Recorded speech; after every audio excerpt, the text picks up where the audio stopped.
बहुत शुक्रिया। बिस्मिल्लाहिर्रहमानिर्रहीम। जनाब स्पीकर, आपकी तवज्जो मैं मबसूल कराना चाहता हूँ। आर्टिकल 16 कॉन्स्टिट्यूशन का काइंडली ज़रा आप पढ़ लीजिएगा मेरे साथ, और बाकी मेंबर्स को भी मैं पढ़ाना चाहता हूँ। आर्टिकल 16 जनाब स्पीकर कहता है, every citizen shell have the right to assemble peacefully and without arms, subject to any reasonable restrictions imposed by law in the interest of public order. जनाब स्पीकर, अभी मेरे फाजल दोस्त यहाँ पे जमशेद दस्ती साहब ने बात की। यहाँ पे जनाब स्पीकर परसों चौथ से पंजाब के मुख्तलिफ शहरों में सेक्शन 144 इम्पोज किया जा रहा है, और सेक्शन 144 ये सीआरपीसी आपकी यहाँ पे सेक्रेटेरिएट से मैंने मंगा ली है, और इसका आप जरा मुआयना करें और इसको पढ़ें। ये आपके मुख्तलिफ चीजें पूरी करनी होती है, कंडीशनैलिटीज, उसके बाद इम्पोज होता है। यहाँ पे former chief minister, care taker chief minister Punjab, illegal care taker chief minister Punjab मौजूद है, जो कि गैबाना तौर पे इंडिपेंडेंट इलेक्ट होके आ गया। होता नहीं है, पर पता नहीं कैसे हुआ। पर जनाब स्पीकर, मैं आपसे ये अर्ज करता चलूं कि इस वक्त मेरे पास ये मोबाइल फोन्स पे नौशहरा विरका NA 81 गुजरांवाला में लेके पूरे पंजाब में इस वक्त पुलिस फोर्स इतनी भारी नफरी में आई है सिर्फ पीसफुल असेंबली रोकने के लिए। यहां पे PMLN या कॉल करे या कोई फंक्शन करे, या तो सियासी पार्टी, या तो आप ये हाउस डिसाइड करे कि पाकिस्तान एक डिक्टेटरशिप है, पाकिस्तान एक जमहूरी निजाम नहीं है, यहां पे कोई जमहूरियत नहीं है, यहां पे सिर्फ मुस्लिम लीग नून की डिक्टेटरशिप है, और हमें एक नया हिटलर शहबाज शरीफ के शक्ल में मिला है, और हिमलर जो है वो मोहसिन नकवी मिला है। ये हम लोग या डिसाइड कर लें तो फिर तो दूसरी बात है।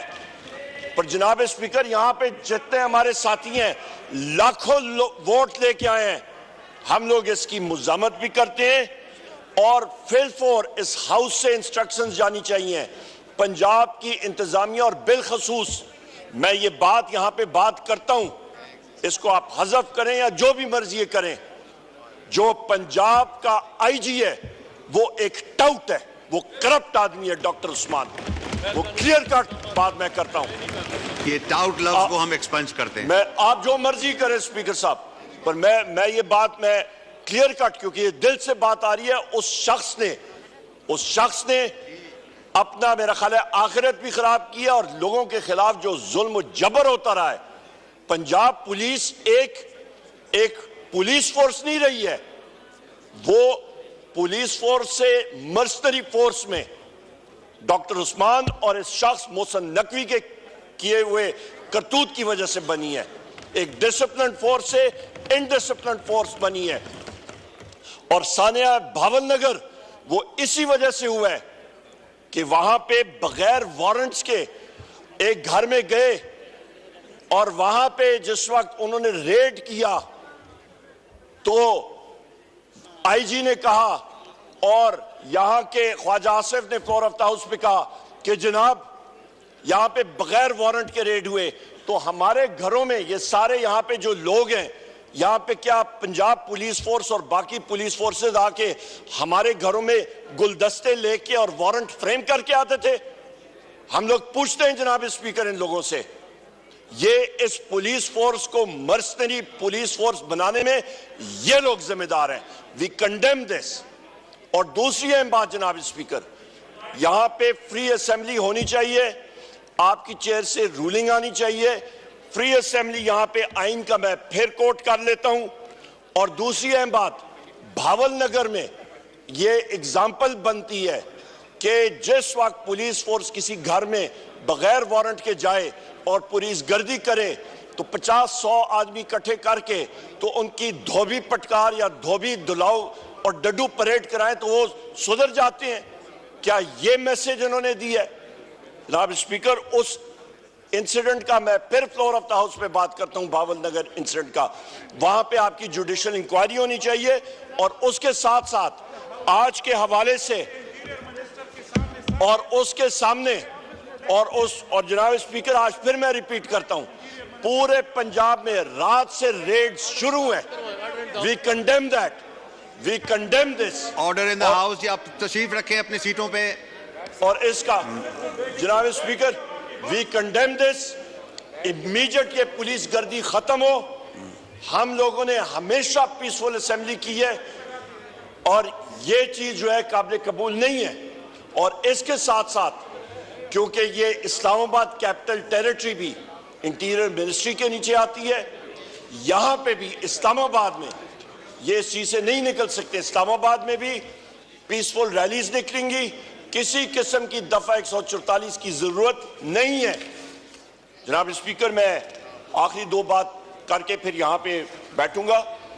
बुशरा बीबी का केस, यहां पे जो उनके साथ जुल्म सितम हो रहा है, एक छोटे से कमरे में अडयाला जेल की अथॉरिटीज ने उनको महसूल करके बंद किया हुआ है।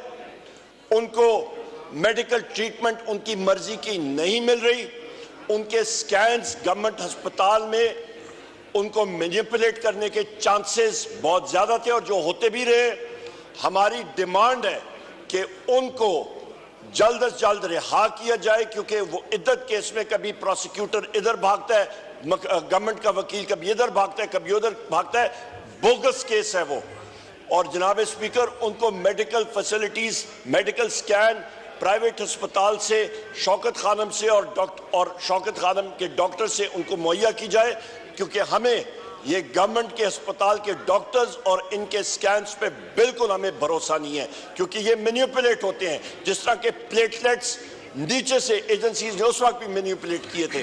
जनाब वाला, मैं आखिर में आपसे ये रूलिंग एक बार फिर चाहूंगा, आपसे एक क्लियर कट रूलिंग आनी चाहिए कि पंजाब गवर्नमेंट को और यहां पे फेडरल गवर्नमेंट को पाकिस्तान तहरीक इंसाफ के लोगों को दीवार से लगाने की कोई जरूरत नहीं है। हम लोग यहां पे ठीक ठाक तादाद में मौजूद हैं। हम लोग मुहिब वतन लोग हैं। 3 करोड़ लोगों ने पाकिस्तान तहरीक इंसाफ को वोट दी है। ये हुकूमत फॉर्म 47 की बिसाखियों पे आई है और ये ऐसी चीजें 2 मिनट में तब्दील हो जाती हैं। जनाब स्पीकर, जिंदगी का और हुकूमत चेंजेस का, मौत का कोई पता नहीं लगता। वक्त आने जाने में कोई चीज नहीं। जनाब स्पीकर, मैं इसीलिए आपका गुजारिश करूंगा कि प्लीज आपकी क्लियर कट फॉर डेमोक्रेसी ये रूलिंग जो है ये क्लियर कट है। अभी जमशेद दस्ती साहब ने बात की थी, यहाँ ये जमशेद दस्ती साहब यहाँ पे मौजूद हैं। यहाँ पे हमारे मुख्तलिफ साथी सारे पंजाब के मौजूद हैं। उनके हलकों में अभी ये जब जाएंगे तो इनके पीछे जनाब स्पीकर अरेस्ट के लिए पुलिस तैयार होगी। लिहाजा डिग्निटी ऑफ द हाउस आपने प्रोटेक्ट करना है। बहुत शुक्रिया जनाब स्पीकर। शुक्रिया।